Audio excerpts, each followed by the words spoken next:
Случвало ли ти се някога да избухнеш за нещо съвсем дребно? Някой закъснява с 2 минути, не можеш да си намериш ключовете. Колега казва една неуместна дума и изведнъж усещаш, че просто не можеш повече. После се обвиняваш защо си реагирал толкова остро, но истината е, че последната капка почти никога не е истинската причина. Чашата вече е била препълнена. Истинският въпрос е друг. С какво всъщност е била пълна тази чаша? Знам, че ти не се задоволяваш с повърхностни отговори, затова нека да погледнем какво казва науката. Има един много любопитен феномен в социалната психология. Нарича се ефектът на Бенджамин Франклин. Историята разказва, че Франклин имал политически съперник, който открито не го харесвал. Вместо да отвърне със същото, Франклин решил да направи нещо необичайно. Знал е за богатата библиотека на неговия опонент и го е помолил да му вземе една много рядка книга. Човекът се съгласил, защото не виждал в това нищо нередно. Когато Франклин е върнал с топло ръчно написана бележка за благодарност, резултатът бил поразителен. През следващата им среща този човек му говорил с огромно уважение и двамата останали приятели до края на живота си. Защо от този момент отношенията на тези двама мъже започнали да се променят? Защото когато влагаме нещо ценно за нас в някого, мозъкът ни започва да търси смисъл на това действие. Несъзнателно се казва, щом съм направил това за този човек, вероятно той има значение за мен. Това е един от начините, по които работи когнитивният дисонанс. И тук идва нещо много важно. Много често се превързваме към хора и места, в които ние самите инвестираме. Особено когато го правим всеки ден.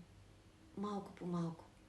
Малко мисли, малко грижа и без да усетим, сърцето ни тръгва след тях.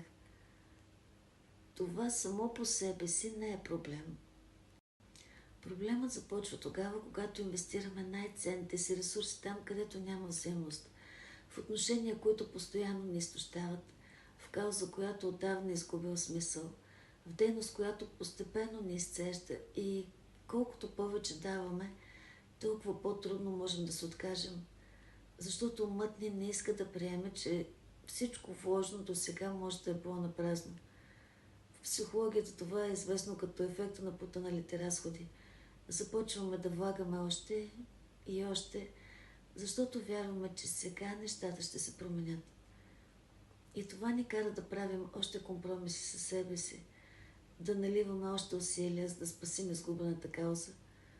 Така чашата ни се препълва догоре с фоново разочарование и напрежение.